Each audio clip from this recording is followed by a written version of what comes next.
That's right. We are moving to weekly right Well, we're here live on. now. And we are live now on A Democrat and a Republican Walk into a Bar. Very excited to move to weekly, actually, as we're heading into the election. I am your Democratic host, Dr. Cindy Banyai. And I am your Republican host, Sean Hartman, coming to you live from an undisclosed location. Could not. Sean is having technical difficulties with Yeah, his we're having camera. technical difficulties with my camera, so that's not working. But we do have audio. It appears so. We have Yes. halfway through. We're good. So the folks who are listening to this via podcast won't know any difference, but if you're Yep, watching us perfect. live, all you have is me already in my Lions gear because it's the first weekend of football, so For I'm so what excited. baseball season it looks like, honestly. Oh, okay, yeah. Oh, Football, that's right. great Yeah, American we pastime. go. Yeah, And people are talking about my I've been Lions I've been going all the way to the Super realizing I Bowl should this probably year. start getting So, into football. oh gosh. Oh, good Uh, luck. Good, definitely good. I don't know much about football, but I know the unlikelihood of that happening. That's as far as I know. But yeah, yes, good luck yes. with that. Just watch Whatever you do. Miami pull it out in the last moments of the game for a Oh, win. good. So Yeah, that was that's my cool too. team. I'm That's your a I'm team. a and I've raised a Dolphins fan. I have not picked a Florida team. I do enjoy watching both the Bucks and the Dolphins. Um, but I just don't feel the same affinity that I do with the Lions because that's Yeah, my of hometown. That's the team I course. grew up watching. So That's the same with it's basically the same with me. I grew up in South Florida. I actually went to when Dan Marino retired. They had a whole huge retirement event at the stadium. Me and my family went to that. So I had Dolphins were a big part of my childhood. As in I was never a big sports guy, but Dolphins had there's a special place in my heart for the Dolphins, and just like you guys, we never really get too far anywhere. Not since Marino left us for sure, but yeah, I realized that maybe I should start getting into this because this is the thing that people like, and understanding it would help me. I would imagine, but yeah, I'm still a Dolphins fan, so glad to see they beat the Jaguars, and we'll see what happens there. yeah, yeah. Good. So this week, because we are moving to weekly between now and the election, because we do have the big presidential election coming up, we want to keep you informed with all the things that are going on. Campaigns have shifted into high gear. Yep. And we have a lot of things going on this week. But Sean, you told me that you were feeling really tired this week. What kept you so busy? Just generally just work. I had to travel around for Thursday. I had to, as vice president of the College Conservatives at FGCU, I did the involvement fair up there, and so had to travel all the way to FGCU and take care of that, which was a good time. We had a lot of people very interested in our club, our organization. Hopefully, I can reach out, and hopefully, if you're willing to help me with this, reaching out to the college Democrats because we would love to do debates between the conservatives and the Democrats. I think that showing, doing what we do here, having that at a collegiate level, I think will be very beneficial for our students because, again, the reason we have this show is we're so divided as Right. a nation right now. I've been actually reading up recently about in Italy about the years of lead. I don't know if you've heard about this in history. So there was a period in Italian history in the 60s and 70s where far right and far left activists were engaged in violence and murder sprees, and it ended with the kidnapping and assassination of a popular former prime minister. And Hmm. so it's one of the things I've been studying in the context of how divided we are now. So that's why I'm so glad we have these shows, the show like this one.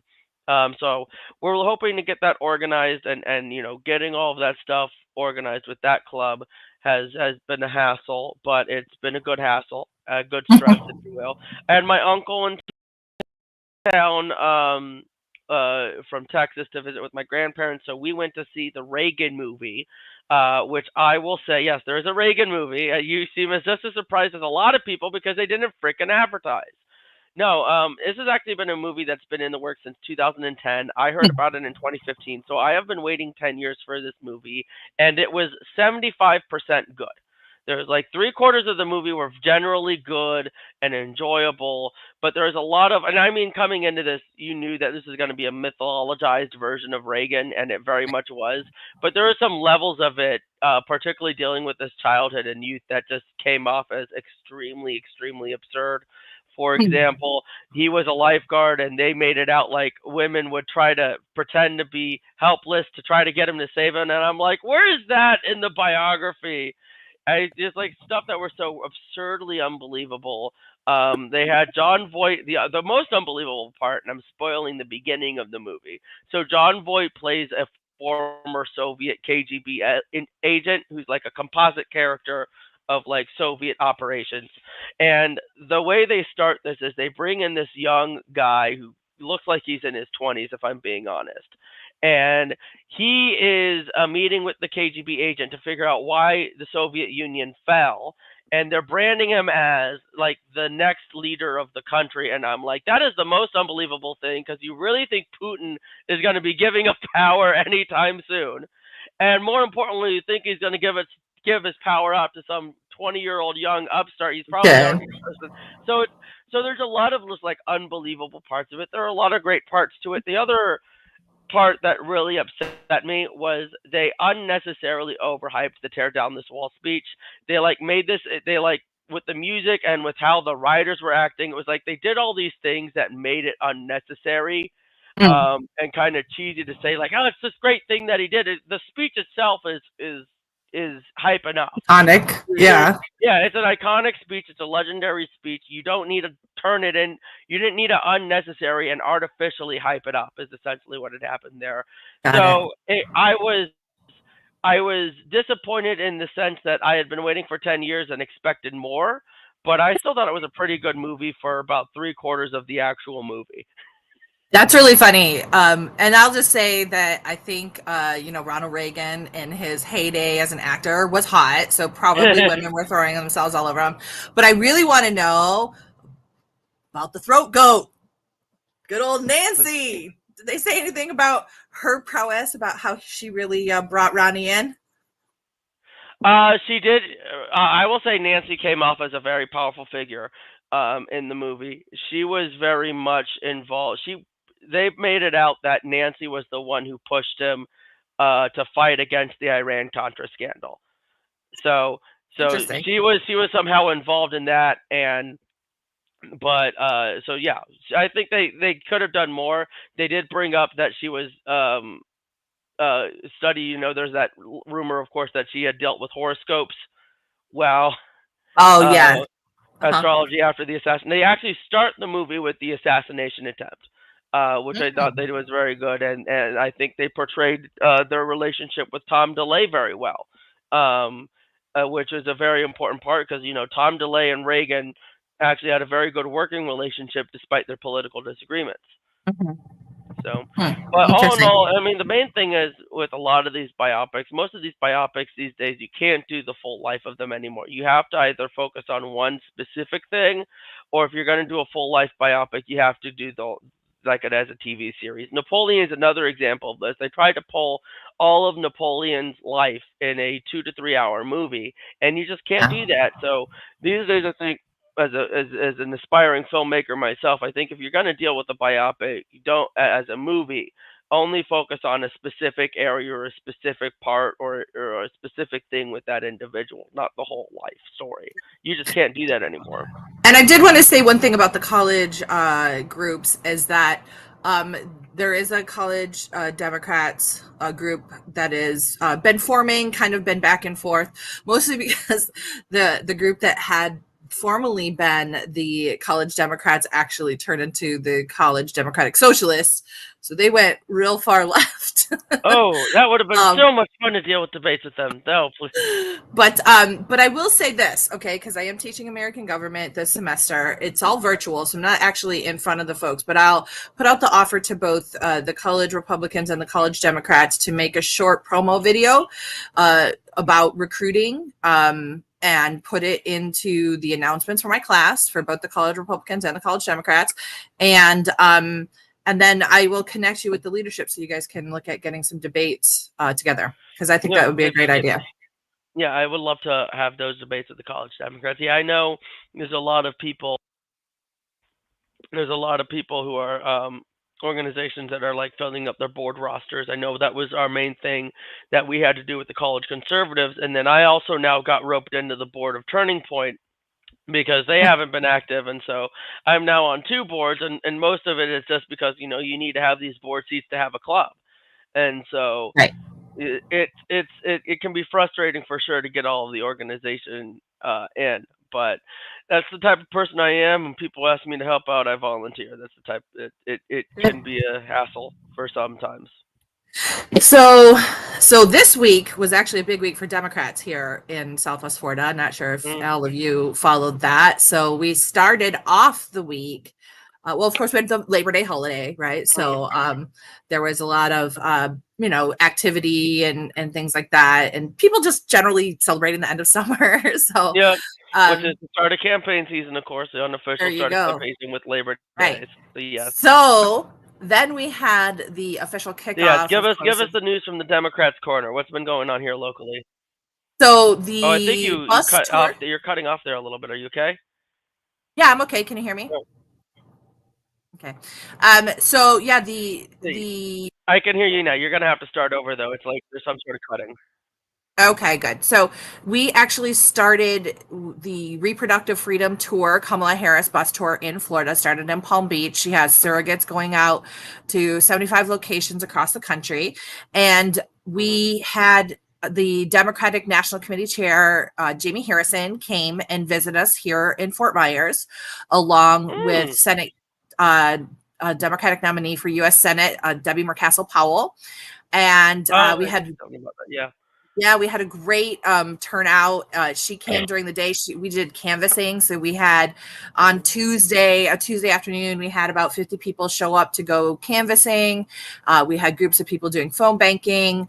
This is like the nuts and bolts of campaign. So it was really great that we had those folks. And then we had a packed out meet and greet with well over 100 people in we actually had to upgrade, and we could have even gotten a bigger space. We had to start turning people away to meet Debbie Murcaso Powell and Jamie Harrison that evening. So it was a big week for us, for Democrats this week. So that was the Well, good. highlight. Well, good. And Debbie Well, good for Murcaso the Powell really liked my dog, my puppy. Well, good for the Democrats for campaigning here. Again, I bring this up to Republicans that this is not the time to think that the Democrats are going to be okay. We always defeat them. Look at the excitement that Cindy just told all of you that's going on. You had more than 100 people, which may not seem like a lot, but this is a margin election. And if Democrats pull in a few margins in Southwest Florida, they may still lose Florida to Trump, but Rick Scott is not that strong of a candidate. Rick Scott has won all of his elections by the skin of his teeth, and his last Yep. election by a very small margin, really because of the Puerto Rican vote that came in. That Puerto Rican vote could easily shift to Debbie Murcaso Powell. Yep. Because Bill Nelson was not very strong with the Hispanic vote over there, but Debbie Murcaso Powell obviously is a much stronger candidate. So, Yeah. As a Latina herself. and so if Democrats are able to pull enough votes from Fort Myers, Cape Coral, Lee County down here, then you could see, going for Trump for Florida, but then Rick Scott losing a Senate seat. Well, there's actually been news that came out this week on that as well. Various pollsters and CNN on their official map moved Florida from solid red to a toss-up. Well, thankfully, I do know Republicans on last Saturday, we had a phone banking session and a phone banking door knocking session at the headquarters. So the Lee County GOP is starting to take some action. So hopefully we'll see some more of that. And again, this is going to be a fight. We have to treat it as a fight for sure. But You can just relax. I'm sure it's not a big deal. I am absolutely sure it is a big deal. How is your race going, by the way, Cindy? Good. We had lots of folks out door knocking this weekend. We have teams that are doing lots of door knocking. I personally did over 50 doors Saturday morning, and getting very excited about it. I did see that the Bochette Boondoggle is wrapping up, so those pretty bricks right in front of his house, McGregor will open apparently, so everyone's very excited about that. But I've been, planning some big events and working with some very upset constituents with the city of Fort Myers. So been sharing their information as well. So I'm excited for my race. It really seems like in a lot of races now that it's a lot. There's a lot of energy and there's a lot to, that we can win. So, but I think you guys just keep doing what you're doing. It's totally fine. Well, I don't know Lynn Bochette, so I can't. I don't really have any skin in the game in that race. I just know he's a Republican. But again, I haven't seen him at Republican club events. I haven't seen him at Republican meetings. He doesn't come to the Lee County Republican Executive Committee. He doesn't go to the Conservative Leadership Caucus. I don't see him. So if he's a Republican, he doesn't show to Republican things. And if you want Republican support, I would suggest asking for Republican support at Republican clubs and Republican events. But that's just me. Obviously, I'm not endorsing a Democrat as a member of the REC, but I would like the Republicans to come and show their face every once in a while to try to say, hey, you should vote for me or support me or donate to me. But, Lynn's not showing up anywhere, so I don't know if he really wants Republican support, so we'll see what happens. I know that he rolled into the Democratic office at one point, and we were like, why are you here? Interesting. So he seems to want Democrat votes more than Republican votes. I think that says a lot about Lynn Bochette. So hopefully we start seeing him around more Republican events, and I may be walking into the Republican headquarters. So I don't know. I don't know. He might be really busy looking at his fancy bricks in front of his house on the street with his name. Yeah, good for him for taking advantage of his power too. Anyway, yeah, you can definitely see where I fall with that. But yeah, this week, so that was a big thing going on locally. I will, just while we're talking about all the different actions, and as we're talking about Republicans, I do want to put out an invitation for anybody else who is a Republican that may be interested to join us at Democratic headquarters, which is in the complex by the Broadway Palm Theater over on Colonial, 14100 Colonial, Suite 61. We are having a special debate event, a debate watching party, and we are inviting dialogue. We are having surrogates from the Kamala Harris campaign, including those who are involved in the Republicans for Harris camp. And we would love to have people come and watch the debate and have a lively dialogue about who we think should be the next president of the United States. And see if we can get to win some hearts and minds. Any information of Republicans hosting a debate watch party, so I might actually be joining you there, so you can have some strong really, I guess I'm not anyway, a strong Republican to come in and I guess make a defense. I don't know. I will tell you, and I'm glad we can get into this because obviously the debate's this Tuesday, right? Yep, the debate is Tuesday. The events dialogues will start at 7:30. You'll be able to meet some of the folks from the Republicans for Harris camp at that point in time, and see some candidates, and then watch the debate together. Good times. I mean, all no contentions, no gotcha moments. Just people talking together and deciding what they want for the future of America. Awesome. Well, I might be there, and that will be so I'll be happy to show my face. I'm not afraid to show my face to the Democrats, but I haven't seen any Republicans. That's kind of funny that you said that and you don't have no camera, but. Like I said, undisclosed location right now. Anyway, but I will also say because he had to evacuate it after he had to find a new bunker now that he's endorsed Kamala Harris. Ooh.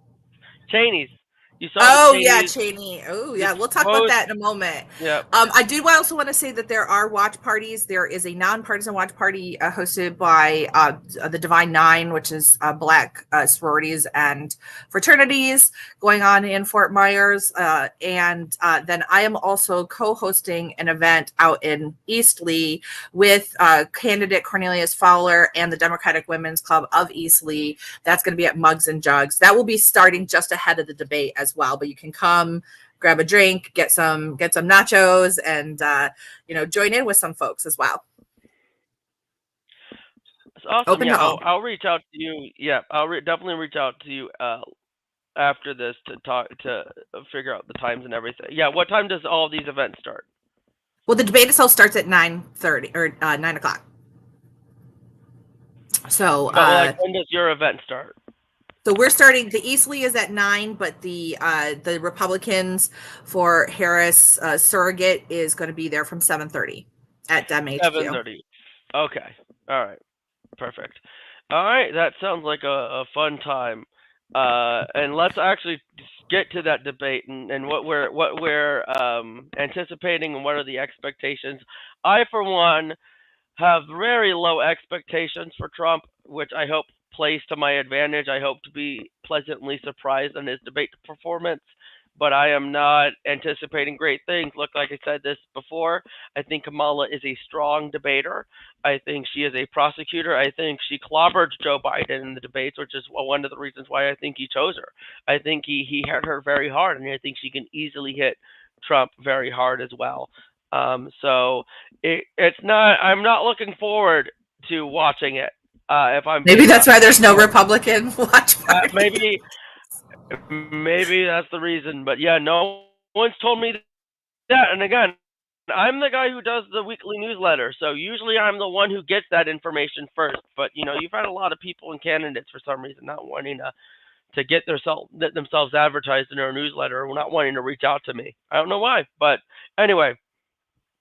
But yeah, I think right now, I think Kamala Harris has a very strong chance. I think this is going to be really the first time you're going to see her as a candidate. Obviously, she's been out there campaigning, but I think this is like the first like real test of her political power. Yeah.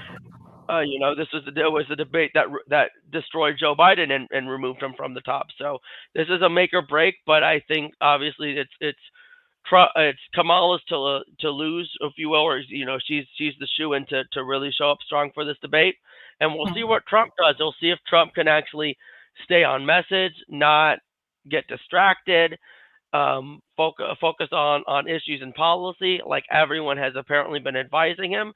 Who knows if he's actually been doing actual debate prep? But my expectations are low, which means that if he does even slightly better, I will be satisfied. Yeah.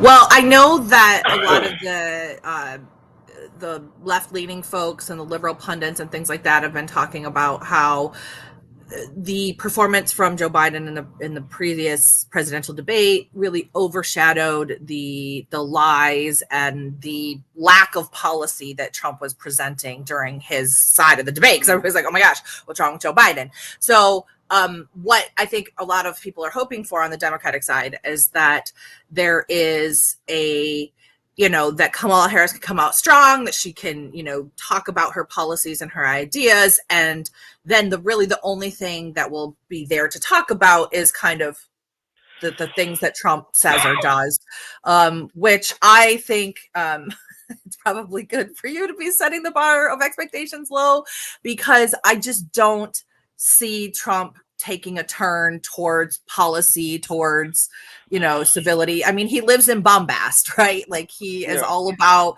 being larger than life and, saying things. It's all performance. So I just, so I think that then it will end up being a good thing for Kamala. It can potentially be a difficult thing for Trump. So, but we'll have to see, because here's the thing about that. And as much as we saw the last debate and it had very consequential meaning for the Biden campaign, ultimately the end of it, right? Mm-hmm. What we know from polling is that historically debates don't shift voters. That's a good point. Except for that's the good thing about if we fail in this debate, it won't have any effect. Okay. Thank you for the pep talk, Cindy. Even if Donald Trump fails, it will be fine. Well, here's the thing. The reason that is because everybody's in their camps for the most part, right? At this point in time in the, voting and, campaign world, and like places like Florida, many other places, you're looking at less than a month before ballots hit mailboxes, right? Yep. The 10% maybe of voters that are undecided are very unlikely to be swayed by a campaign or by a debate. The only time that debates have been consequential is actually, like you saw in this internal politics with Joe Biden, right? Yep. And it also, going all the way back to the first televised debate, between JFK and Nixon looking really bad, right? But it wasn't like what he said, right? That mattered. Exactly. Well, and that's kind of the world that we live in at the moment. People, and if you look back at the debate, a lot of people said who listened to the debate thought Nixon won that debate. But Right. a lot of people who saw it because they saw how he looked and how he was sweating and seemed to be nervous, everyone thought Kennedy won that debate. So yeah, the appearance and the performance is what had mattered, unfortunately. Yeah. But I do think, other than that, what it can have, as you can see, is a galvanizing effect, right? With Biden and the first presidential elect, it had the first presidential debate. It had this effect of like, oh my gosh, we have to do something on the Democratic side, or we're going to lose, right? And if there's a really strong debate performance by one of the candidates, then their base of people will get excited to do things. Right. Yeah. I think that's going to be the biggest consequence. So whatever side feels most like excited after the debate is going to get more donations, is going to get more volunteers. And I've said this from the very beginning, I think this is a turnout election. This is a turnout election. 100%. This is going to come down to the boots on the ground. It's going to come down to how many people we get to turn out and how many people you can get to vote for your candidate. So yeah, 100%. I 100% agree. And so that's honestly why having Republicans like Dick Cheney and Liz Cheney, as much as actually, honestly, I'm okay with you guys taking the Cheneys because they're a bunch of warmongers. So you guys can be the pro-war party for all I care. No, let's be clear. We don't want the Cheneys. Like, I've never liked Dick Cheney. I think that he is responsible for this us versus them when he replicated his Cold War strategy with terrorism instead of Soviets, right? Like, I'm not a fan of the Cheneys, so y'all can keep him. Oh no, they're yours Cheney, now. You got them now. They're all yours. If it takes that to sway some of these Bush era Republicans to come out and vote for Kamala Harris, I'll take them this time around. But they can't stay. The Bush era neocon warmongering Republicans. Yes. So it they just can't goes stay. to show you that the Harris Walsh ticket is the pro-war ticket. All good for me because I really vote on it. Because for president in particular, it's a foreign policy thing for me because the president is essentially solely responsible for foreign 100%. Policy. But nobody actually votes on foreign policy except for maybe you and me. Yes. Well, yeah, and exactly. That's the problem. But it is actually like constitutionally one of the very few things that's specifically outlined for the president. Almost everything above and beyond that is kind of like been added on expectation wise over the years. Yeah, and exactly. And domestic policies in particular is specifically supposed to be going through Congress. And yet it seems to be the most debates we have and the issues we focus on are on domestic policy, not foreign policy, which the president has an ability to sort of, steer the agenda. Right, yeah. But really their only real constitutional power is to stop domestic policy through the veto power. That's really the only thing that they have on domestic policy constitutionally. So I generally vote on foreign policy when it comes to president. And for me, I'm a very anti-war guy. And so when you guys getting the pro-war people, the Bush era Republicans, as you say, I'm okay with that. I'm okay. No, with that. We just want the votes. Like listen, take their votes. Honestly, so actually, so here's the thing. Speaking of something else, and we'll take the pro-peace people. We'll take no. Listen. Don't forget the progressive wing of the Democratic Party. We've always been there. Okay. They're pissed at this ticket too. Okay. No, they're not. No, progressives are quite happy with Kamala Harris. They there was a lot of people who were upset initially about the cop thing, but she has a very progressive voting record. So. I think a lot you of know. I think more of the people who are on the Palestine side are the ones who are still really. So that will still be a factor. I do agree with that, but she has at the very least come out with a more, um, not quite as a pro-Israeli stance as Joe Biden. So there's a chance that at least those folks will kind of be a little bit, less upset come election day. Mhm. But hey, I wanted to talk about one other thing that happened locally before we jump back to national politics, and that Oh, is an exchange that I had with Trey Radal. Did anybody yes, get a chance to see that? yes. I heard some of it, but I didn't catch all of it. But yes, congratulations. Talk about this. Talk about So this. let me yeah, just refresh everybody, and I have a kind of a funny video of it on my TikTok if you want to check it out. So actually a friend of mine called me because she was listening to his show, because actually what he was saying is like, oh, Democrats are listening but they're just lurking, they never call in, right? And so she was calling and I got name checked, which was great. And he said, Banye always stands up on like so many Democrats who just are kind of wishy-washy about things, right? Banye, where she stands, and I love that. I will take that every single day. I would Hmm. rather be strong and knowledgeable in a position than not, right? Like I actually hate that. Like hate when people are like, "Oh, I don't know, I'm gonna just vote however," right? Like the Bill You Clinton actually of have principles. I do have principles and I have values and I understand the issues and I can talk about them and I can also take They're in not new the best information. values, but Oh, come on. But like I can explain to you why I believe what I yeah, believe, for right? sure. And I think that's important. I think that's important for all of us. In fact, that's what I teach in my class. I teach in my American government class. I'm like, just figure out what you want, what you believe, right? And I'm like, here's kind of the spectrum of the discussion, right? And if you're on the conservative or the liberal side, right? And the Republican and the Democrat side, and that way they know. I would rather have people informed in making a decision on what they believe, right? Than just like, oh, that guy looks cool, right? Like, I Yeah. hate that. So, anyway, so Trey Radel name checked me, and that was really funny. He said, "Oh, Democrats don't call in." So I called in, and it was something about RFK or whatever, and I kind of said something about it, and then we kind of dove into a bunch of different topics, and one of them was about energy production, by the way. So that's where the kind of follow-on conversation came when Terry Adele was like, "Oh, the energy policy is bad." I'm like, "Actually, we have lower gas prices now than we've had in a long time. We have higher, we have record-breaking oil company profits, and we're now the highest time in history net exporter of oil from the United States. And it was Obama who loosened those regulations to make that a reality in the United States. So we had this kind of like follow-on conversation about it. And I enjoyed it and actually Trey did too. He did it. He texted me Oh yeah. afterwards. He's like, that's why like I would rather like have a conversation and hey, here's where I'm basing my opinion and going back and forth, because that Yeah. actually makes it better. But he said that after I was off the air, people were complaining about me. I don't know if you caught that.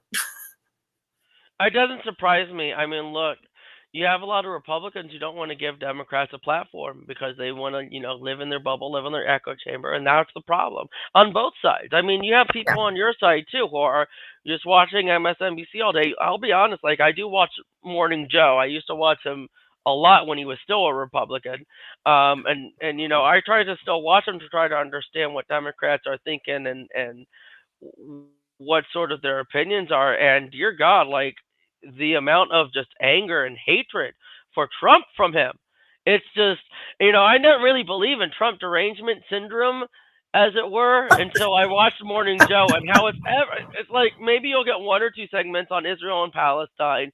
You have one segment where they talk about sports, which I just skip over, and then they'll bring up maybe someone who's promoting a show on Broadway or a movie or a book, but 99% of it is just Trump is bad, Trump is evil. These are all the reason why he's evil, and it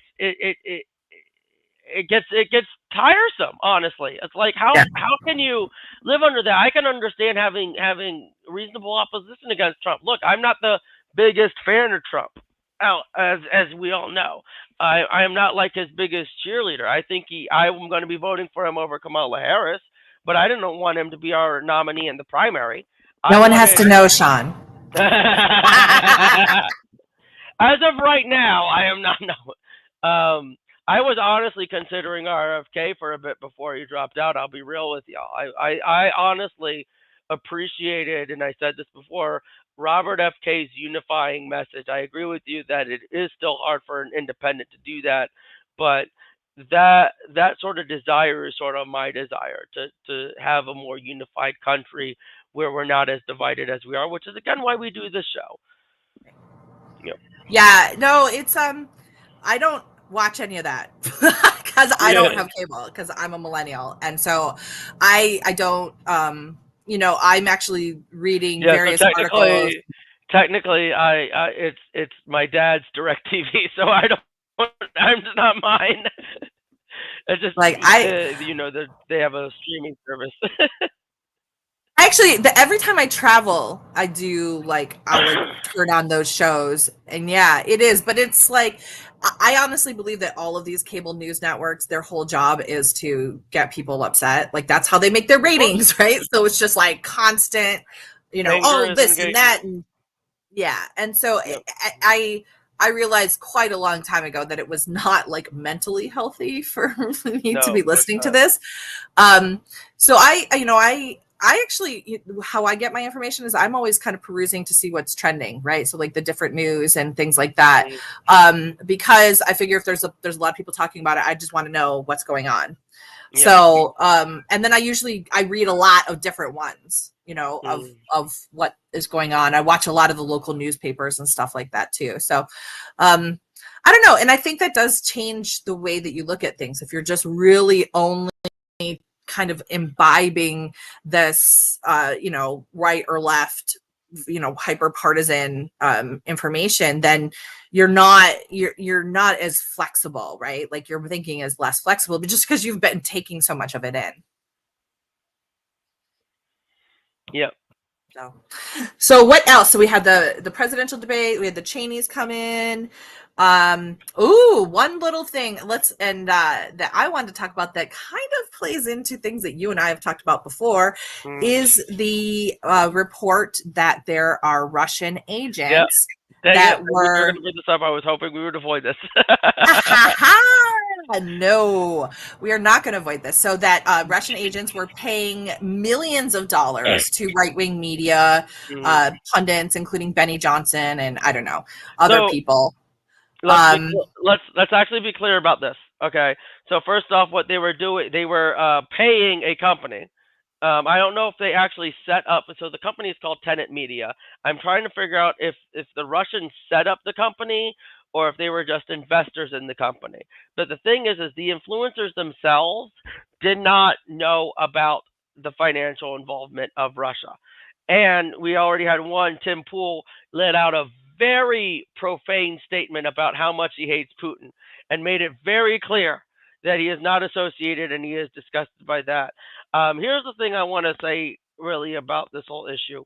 I can understand why Russia financed it, but what I feel needs to be understood here is just because someone takes a position that might be of the interest of a bad person like Putin does not mean that that the reason they're taking that position is because of that.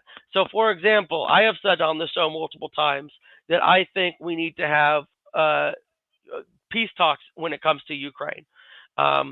This can be seen just by talking about wanting to bring peace and have compromising negotiations and leaving nothing off the table, because that's really how we need to have this, in my opinion. By saying that, some people might think I'm pro-Putin. I'm not pro-Putin. I think Putin is an authoritarian, and he should not have invaded Ukraine. But we have to deal with what is, not what ought to be. And this dream that, he's just going to pull back from Ukraine is a fantasy. And so we have to deal with the reality of the situation. But just because I take a position that Putin would be like, that makes sense, and I like that, first off, I wouldn't want to be funded by Russia. I wouldn't want to go. First of all, we're not getting $400,000 an episode, so let's just be clear. I know, damn it. I know. This is the problem. So here's the thing. You know what I'm trying to say, right?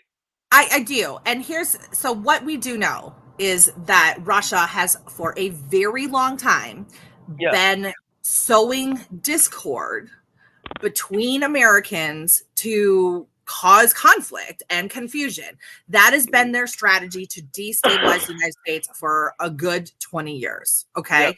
Yeah. There is plenty of evidence of this. There are federal government reports that were done during the Trump era on this.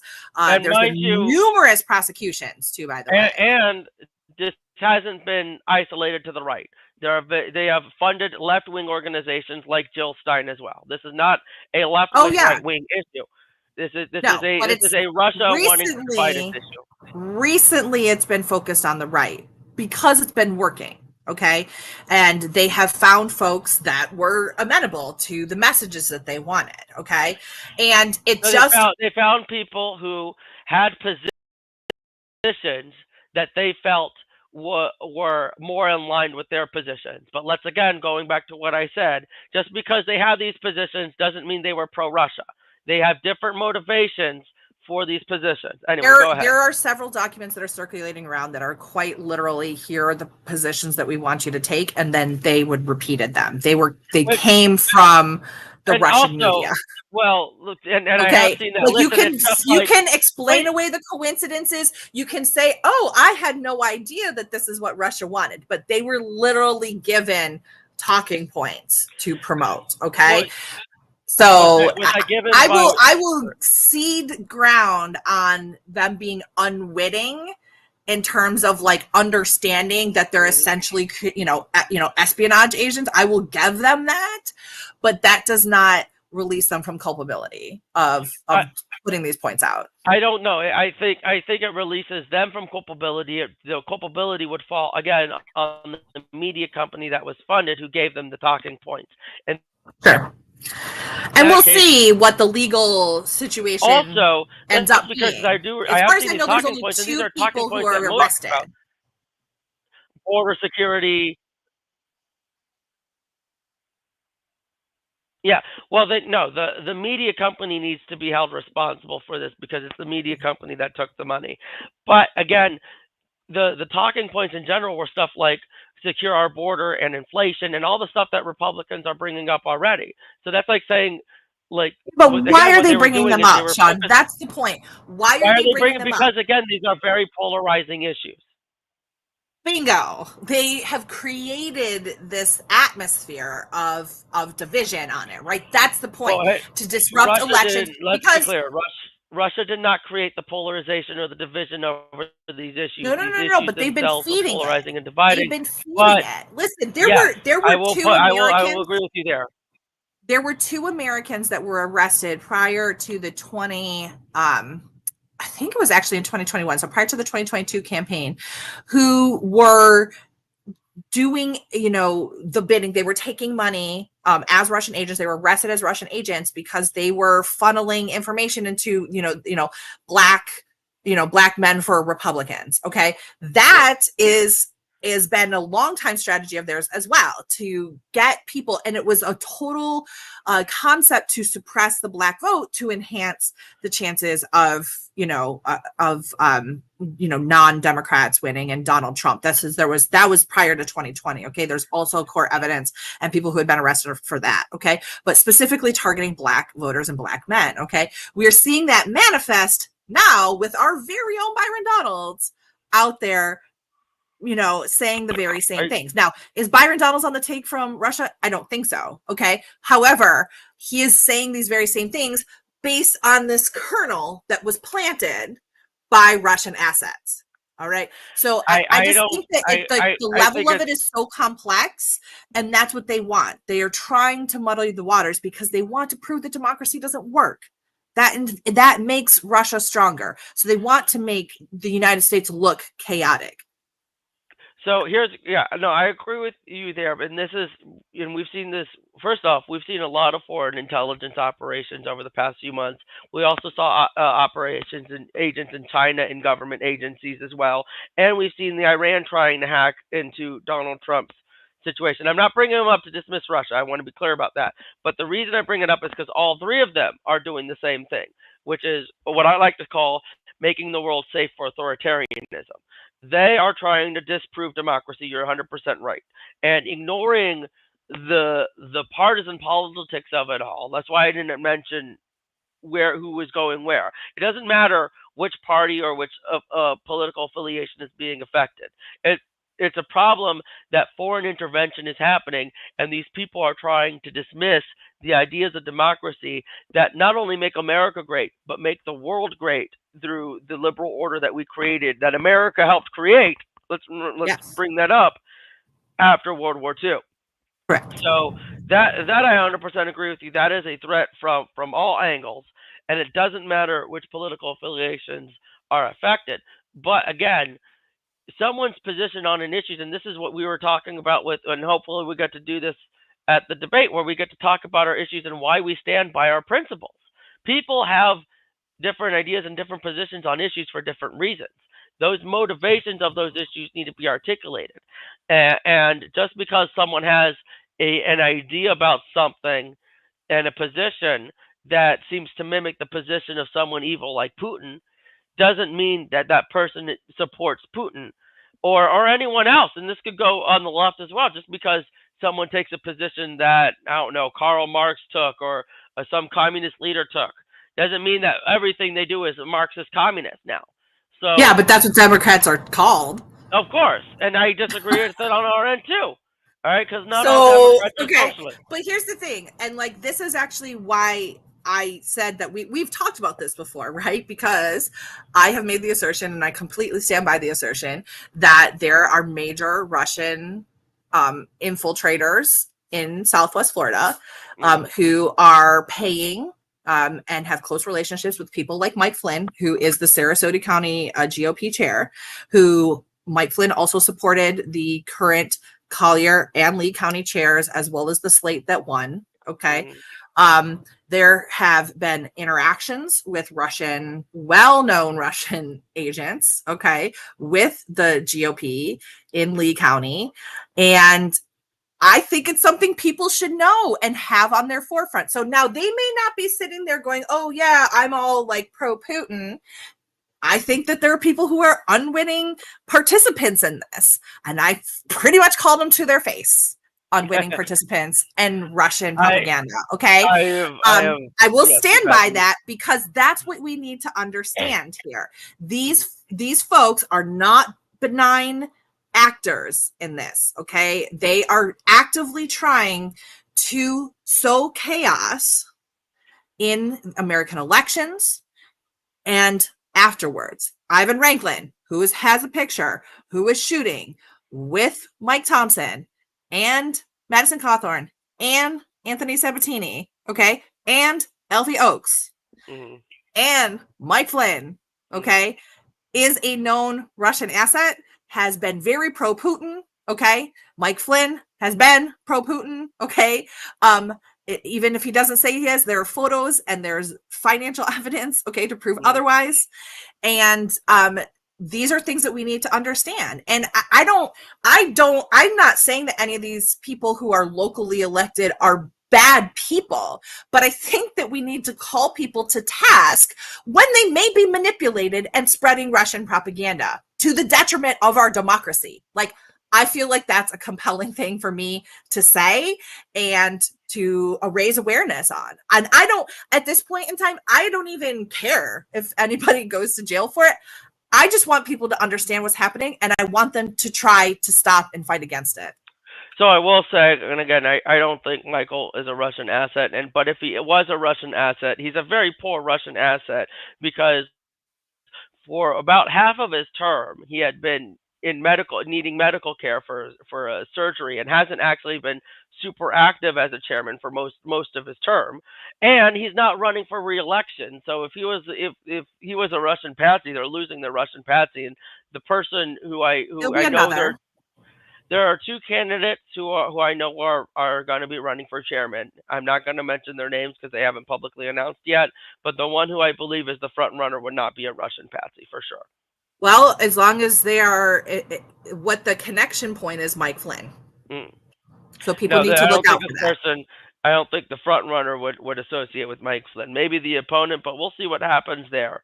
But He's kind of the linchpin of this for us here, and I think that we will find out more about all of this moving forward in time. So I wanted to wrap it up, like bring it back over to what's happening, because I think it does matter to us, because these folks are acting in our backyard in Southwest Florida. And this is actually very important, and I want to bring this up to end as well. Our founding fathers specifically warned about foreign interference. This is why the President of the United States has to be a natural-born U.S. citizen, is because there is a long-standing concern that that if the President of the United States, or if the United States was going to be interfered with through I just lost. I don't know what I'm exactly saying. My words interfered with by foreign adversaries. Thank it you. May come from Thank close you. relationships. That came out. It just came out weird. I apologize. But that's the point. Is they were very concerned about foreign intervention in their lives. Their whole purpose was to be independent, to be free. And that's why you had stuff like the Monroe Doctrine very early on, saying you can't be reconquering your old colonies. There's the aspect of freedom and independence from foreign interference. This also, unfortunately, explained or partially explained a lot of the anti-immigration laws going in the 18th and 19th century, because they didn't want, Catholic interference or Irish interference or Jewish interference. There's people, and we see a lot of the same, unfortunately, taboos in a lot of far right media and speech right now with stuff like white replacement theory. So this is a very common trope, but it all goes back to, as a country, we are an independent country. We cannot have foreign anyone, really, even our allies. This is where stuff like, AIPAC. I actually agree with some of the criticism from the left on the amount of power that AIPAC has. I'm pro-Israel, but the fact that an entire country has that powerful of a lobby on the United States is concerning. And you do see some conservatives like Charlie Kirk and them bringing that up as well. So this is really about, we need to take a step back from the political and partisan aspect of it and recognize whether it's Russia, China, Iran, Israel, anyone. It's about, we shouldn't have foreign interference in our independent United States of America. Correct. And especially in our elections, in our voting. And that's really, an important aspect of it. And I do just want to acknowledge that, we did see, there was a plot. It was from Iran to assassinate Trump, right? That happened. The Chinese thing felt a little fake, to be honest. Not that there's not Chinese infiltration in a lot of ways, because there actually is. Yeah. But it's like Dianne Feinstein's office, and they always want to go after Eric Swalwell. No, it was Governor Hochul's office was the recent one. Hochul, that's right. That's right. Yeah, and actually, but all these countries too, they have very different ways that they go about it. The Chinese, actually, the Hochul example is good in that it shows, like, the Chinese like to install people and have them there for a long time, continuously feeding back information, because I think that was like 20 some odd years that woman was there. Iran was looking at, like, good old-fashioned assassination, right? Like, and then Russia is doing like psyops stuff, right? So there's different angles, but I do think that it's important for us to recognize, yes, that there are competing interests in this world. There are other countries that do not wish to see a successful and strong United States. They do not want to see democracy, because they don't want democracies in their own country. That's definitely the case in both, in all three of those cases. They do not want, because they have sizable populations and they don't think they can control it. So they don't want to have an example of, the United States with a sizable population being able to have the freedoms that we have. And so that's why these tactics are undertaken. So I do believe that what we need to do is to double down on the United States and on our system and on our elections and on democracy and all of the things that make this country great, which is our ability to talk with one another. It is our ability to criticize government officials and actors when they are not doing what is right for the people, right? It is to participate in elections and run people for office. I think that that's really fundamentally what this is all about. And the way that we combat these folks is by doubling down on us. What a very patriotic message. You sound like a Republican. I'm kidding. Hey, remember, the flag belongs to everybody. You're right. That's 100% true. 100% agree. All right. Well, that is our Let's show. wrap this up, baby. For today. So thanks everybody for joining us here.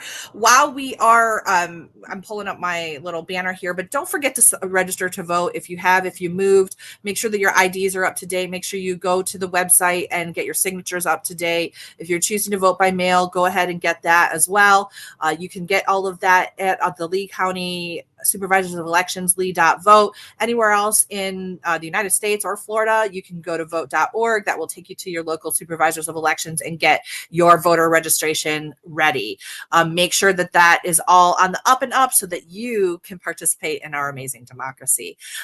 This has been a Democrat and Republican Walk Into a Bar, and I've been your Democratic host, Dr. Cindy Banyai. I'm your Republican host, Sean Hartman.